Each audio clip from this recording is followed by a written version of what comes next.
चीज़ को बहुत दिनों से, जब से प्रधानमंत्री जी ने लोकल वोकल लोकल वोकल का नारा दिया है, तब से देख रही हूँ ट्विटर, सोशल मीडिया पर चाइना के प्रोडक्ट्स का, सामान का बायकॉट करने की बात भी हो रही है। बिल्कुल मैं इस बात को मानती हूँ कि भारत को आत्मनिर्भर बनना चाहिए, अपने पैरों पे बिल्कुल खड़ा होना चाहिए। ये नारा आत्मनिर्भर और मेक इन इंडिया भारत में ही बनाइए, और आत्मनिर्भर में मुझे तो कोई फर्क नहीं दिखा। एक अंग्रेजी का मेक इन इंडिया था और एक आत्मनिर्भर भारत, एक नए नारे के साथ वही पुरानी चीज को दोबारा से परोसने का प्रयास हुआ है। मैं अब बस इतनी छोटी सी बात कर रही हूँ।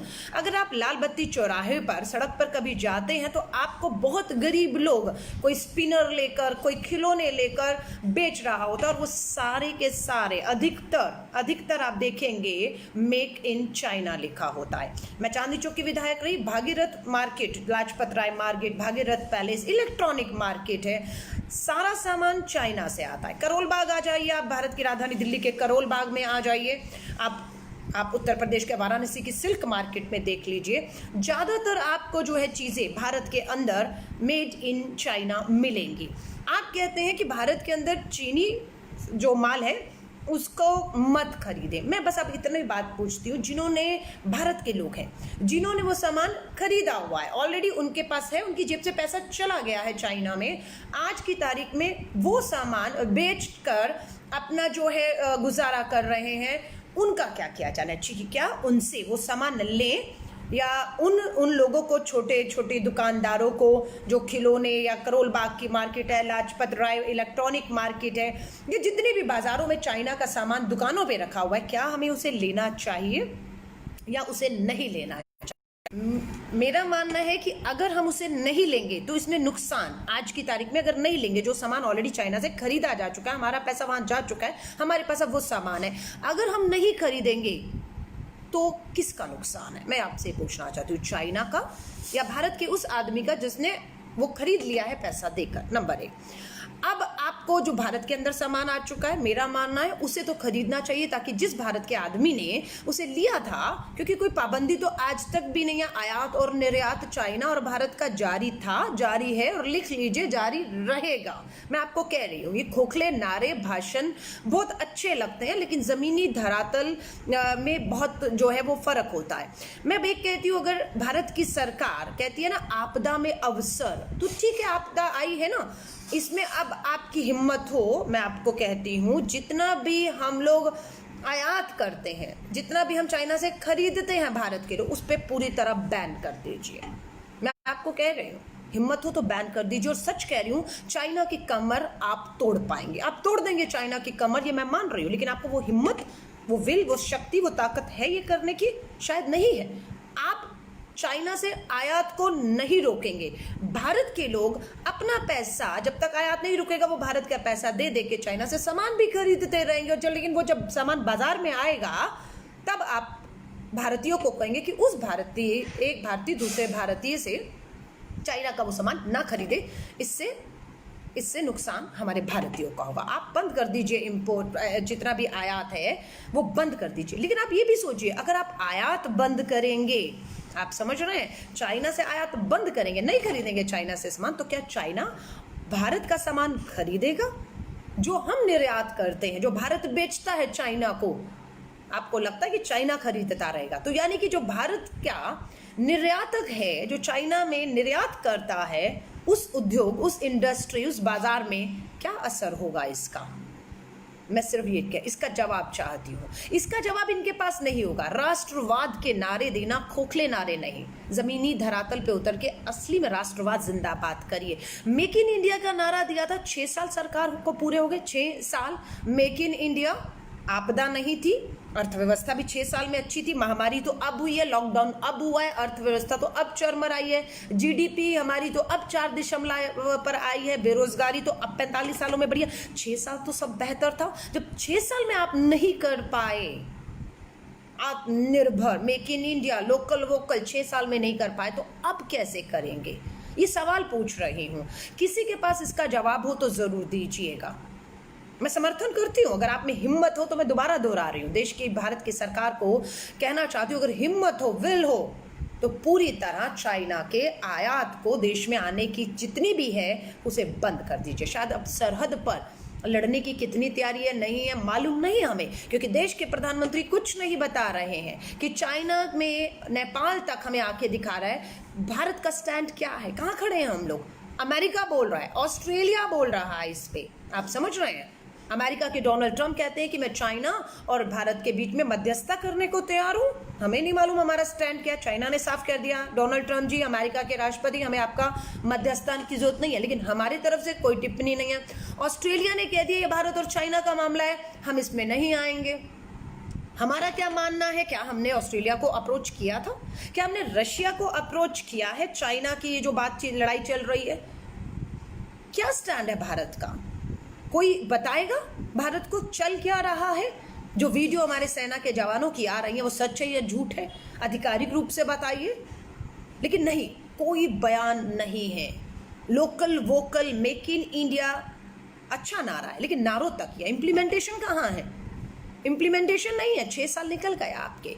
और फिर मैं आपको कह रही हूँ, इस बात को ध्यान से सुनिएगा, करोड़ों करोड़ों रुपए का सामान चाइना का बनकर हमारे बाजारों में रखा हुआ है। करोड़ों का सामान, 3 महीने से लॉकडाउन में वो सामान बिका नहीं। अब वो सामान जब बिकने के लिए भारतीय बाजारों में, जो पहले हम खरीद कर चुके हैं, भारतीय पैसा चाइना के खजानों में जा चुका है, खरीद चुके हैं, वो हमारी दुकानों में पड़ा है। लेकिन अब नारा दे देते हैं मेड इन चाइना मत खरीदिए।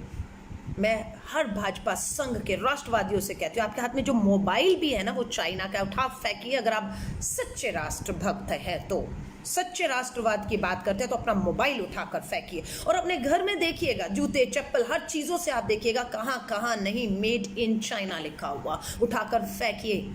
उसकी होली जलाइए। हमने किया था, महात्मा गांधी जी ने जब स्वदेशी का नारा दिया था, नमक आंदोलन छेड़ा था, विदेशी चीज़ों को जलाना शुरू किया था।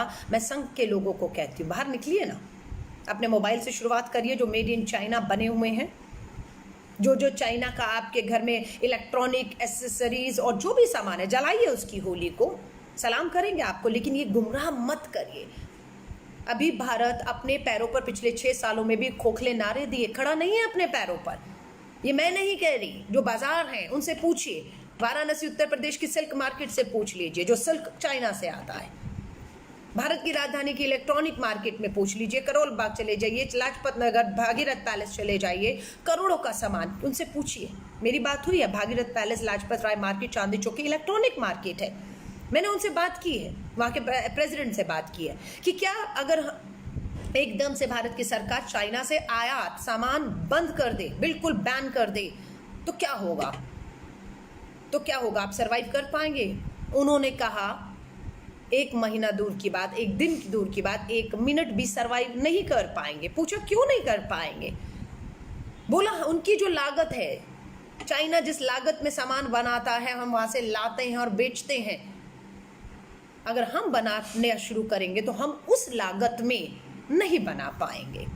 क्योंकि चाइना ने बड़ी बड़ी उद्योग, इंडस्ट्री, फैक्ट्रीज पिछले कुछ सालों में और तेजी से लगाकर लोगों को वहां पर काम दिया है। और एक एक फैक्ट्री में, जो हमारे यहाँ पर शायद 1000, 10,000, लाख पीस बनेंगे, वहां पर 10-10 लाख, 1-1 करोड़ पीस बनते हैं। और जब माल ज्यादा बनता है तो उसकी कीमत अपने आप नीचे आ जाती है। लेकिन हमारे यहाँ पर अभी हमारी उतनी क्षमता है ही नहीं है। जब आपकी क्षमता नहीं है तो आप किसे गुमराह कर रहे हैं। और अगर आपको लगता है आपदा में अवसर है तो एक बार बैन करके देख लीजिए, शायद हम छटपटाएंगे, हमने हाथ पैर मारेंगे। Make in India, local vocal के नारे के तहत जो 6 साल में नहीं कर पाए, शायद वो इस आपदा में कर पाए। पर देश की सरकार को वो हिम्मत तो दिखानी होगी ना। इसी के साथ दूसरा मुद्दा ले रही हूँ और आपकी उसमें सोचिएगा, उसमें और राय दीजिएगा। अलका लांबा की राय मायने नहीं रखती, ये राय देश की होनी चाहिए कि देश क्या सोचता है। उत्तर प्रदेश के मुख्यमंत्री योगी आदित्यनाथ जी ने फरमान जारी किया है कि उत्तर प्रदेश का जो मजदूर है, अब वो उत्तर प्रदेश से बाहर किसी राज्य में नहीं जाएगा। अगर उन्हें कहीं काम करना है, कहीं किसी दूसरे राज्य में काम मिलता है और वो काम करने वहां जाता है, तो वहां की राज्य सरकारों को उत्तर प्रदेश की योगी आदित्यनाथ सरकार से इजाजत लेनी होगी। इजाजत के बिना वो उत्तर प्रदेश के किसी भी कामगार मजदूर को काम नहीं दे सकते हैं। अब मैं एक सवाल आपसे पूछना चाहती हूं,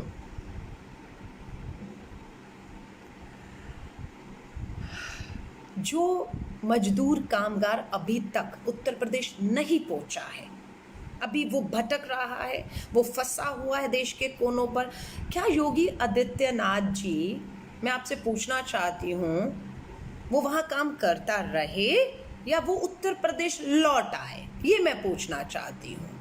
अगर वो नहीं लौटा तो क्या वहाँ की सरकारें भी अगर यही फरमान जारी कर दें कि हम भी उत्तर प्रदेश के मुख्यमंत्री की तरह अब अपने ही राज्य के कामगार मजदूरों को काम धंधा रोजी रोटी के लिए देंगे और बाहर के नहीं देंगे, तो उस उत्तर प्रदेश के कामगार का क्या होगा जो उत्तर प्रदेश नहीं पहुंचा, अभी भी किसी न किसी राज्य में फंसा हुआ है या वहीं रहकर काम करना चाहता है, और वहाँ की सरकार भी आप ही के नक्शे कदम पर ये फरमान जारी कर दे कि नहीं, हम तो अपने अपने राज्यों के मजदूरों को ही काम देंगे, और उन्हें वो कुछ महीने कुछ दिनों के बाद निकलने का फरमान दे देती है, तब क्या होगा?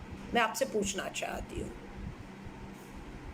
उत्तर प्रदेश 20-23 करोड़ की आबादी है, दिल्ली की आबादी मैं कहूँ मात्र 2 करोड़ है, लेकिन भारत की राजधानी है, दिल्ली का अपना मजदूर नहीं है।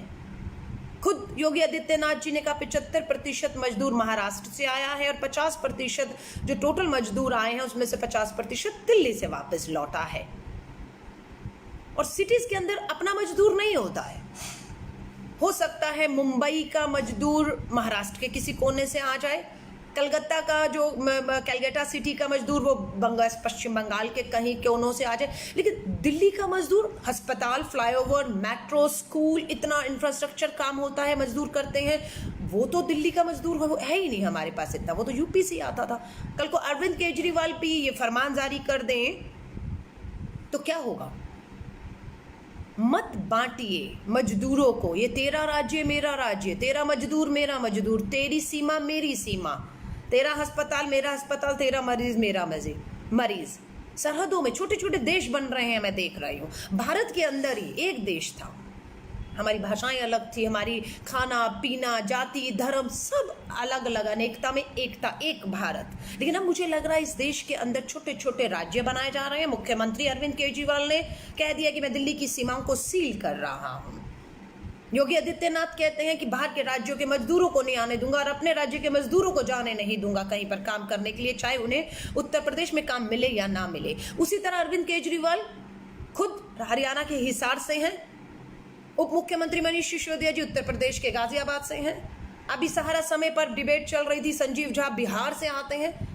ये सब लोग बाहर से आकर दिल्ली में राज तो कर सकते हैं, पर दिल्ली के बाहर का गरीब आदमी दिल्ली में आकर all India medical institute, Bharat के सरकार के जो, दिल्ली के नहीं, भारत सरकार के जो अस्पताल, उसमें इलाज नहीं करा सकता। यानी कि राज करने आ सकते हैं बाहर से आप लोग, लेकिन इलाज करवाने गरीब नहीं आ सकता। आप समझ रहे हैं? तो इन चीज़ों का मैं आपको कहती हूँ, ये संविधान के खिलाफ है, ये संवैधानिक अधिकारों के खिलाफ है। ये आज़ादी देश के हर कामगार गरीब मजदूर को है कि वो अपनी क्षमताओं के हिसाब से किसी भी राज्य में जाकर, ये देश सबका है, वो किसी भी राज्य में जाकर जहाँ पर भी उसे काम मिलता हो, उसे अपना न्यूनतम मजदूरी मिलती हो, उसे सम्मान मिलता हो, उसके अधिकारों का हनन ना होता हो, उसके परिवार को अच्छा जीवन मिलता हो, तो उस गरीब कामगार मजदूर का हक है, उसे आप छीन नहीं सकते हैं।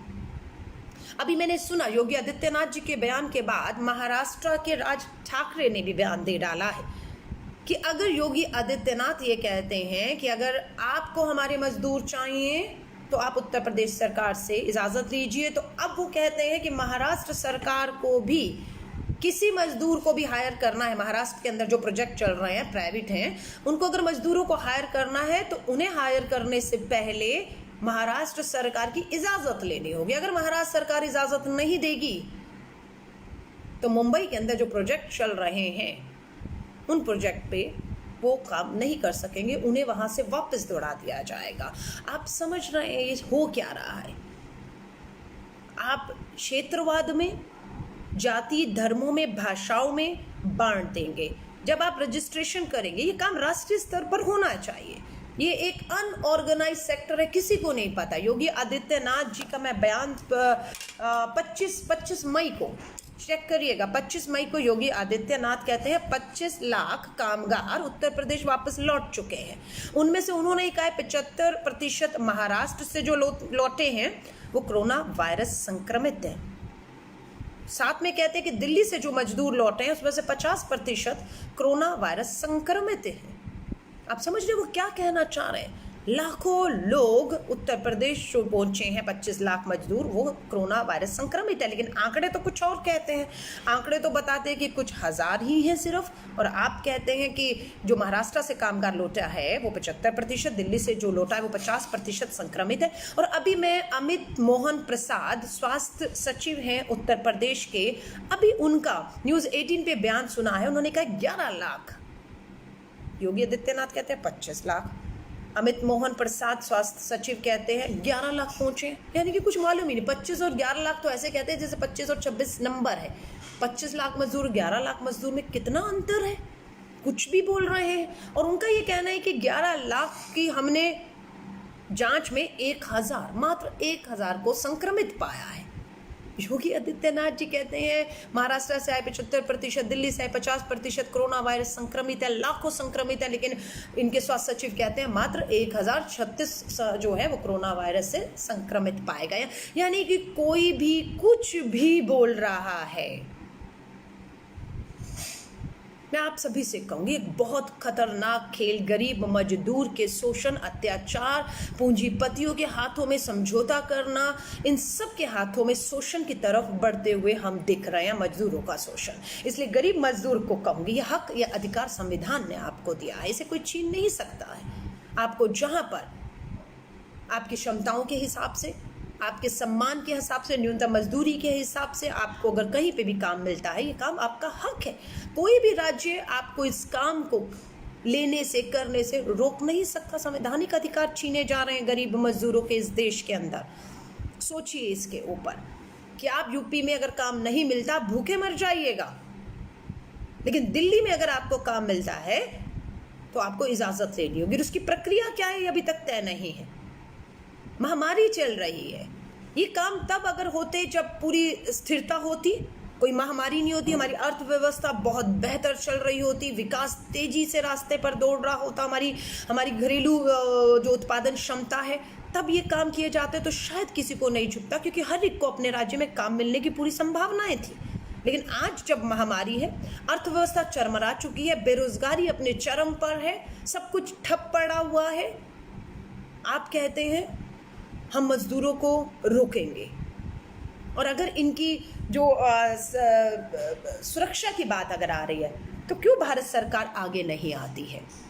क्यों भारत सरकार सभी राज्यों को कहिए, एक राज्य का काम नहीं है ये, सारे देश के राज्यों को कहिए कि अपने अपने राज्यों में जो कामगार मजदूर है, उनकी जो स्किल है, उनकी जो क्षमताएं हैं, उसके मुताबिक एक रजिस्ट्रेशन अभियान चलाए, ताकि हर राज्य अपने राज्य के कामगार मजदूरों की क्षमता और स्किल के मुताबिक उनको रजिस्टर्ड कर ले।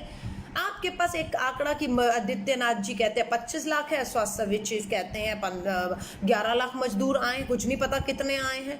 कोई कहता है हमने 50 लाख मजदूरों को ट्रेन में बिठाकर घर भेज दिया, कोई कहता है 1 करोड़ को भेज दिया, किसी को कुछ नहीं पता, हवा में तीर छोड़े चले जा रहे हैं। तो राष्ट्रीय सचिव स्तर पर एक नीति, प्लान ऑफ एक्शन बनना चाहिए। देश के कामगार मजदूर अनऑथराइज सेक्टर में जो काम कर रहे हैं, जिनका कुछ नहीं पता, बिल्कुल उनका रजिस्ट्रेशन होना चाहिए, उनके आंकड़े होने चाहिए, उनके आधार से जुड़कर उनको देखा जाना चाहिए कि उनको उनकी स्किल के मुताबिक किसी भी राज्य में देश की सरकार देखे, उन्हें काम अगर मिलता हो तो उन्हें काम वहां देना है, आप रोक नहीं सकते हैं।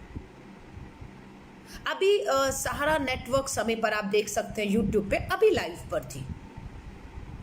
प्रधानमंत्री मोदी जी ने ऐप जारी किया, उस ऐप का कितना फायदा हुआ, कितने कोरोना वायरस पीड़ितों को सुविधाएं मिली, इलाज मिला, नहीं मालूम है। लेकिन अरविंद केजरीवाल ने जो ऐप लॉन्च किया है, संजीव झा इन्हीं के विधायक हैं, मधुबनी बिहार से दिल्ली में आए विधायक हो गए, मनीष सिसोदिया गाजियाबाद उत्तर प्रदेश से आके विधायक हो गए, अरविंद केजरीवाल हिसार से आके हरियाणा के विधायक हो, यहाँ पर मुख्यमंत्री हो गए, राज कर रहे हैं। लेकिन इलाज के लिए सरहदें, दिल्ली के बॉर्डर सील कर दिए हैं और एक ऐप लॉन्च किया है। उस ऐप को मैं नहीं, सहारा समय के जो एडिटर हैं जिन्होंने उस कार्यक्रम को कर रहे थे, उन्होंने बेनकाब किया। उन्होंने लाइव कार्यक्रम में उस ऐप में जो दिखाया जा रहा था कि दिल्ली के सर गंगाराम अस्पताल में 100 से ऊपर कोरोना वायरस पीड़ितों के लिए बिस्तर खाली हैं, उन्होंने जब कॉल किया तो उन्हें ये पता लगा बिस्तर खाली नहीं है।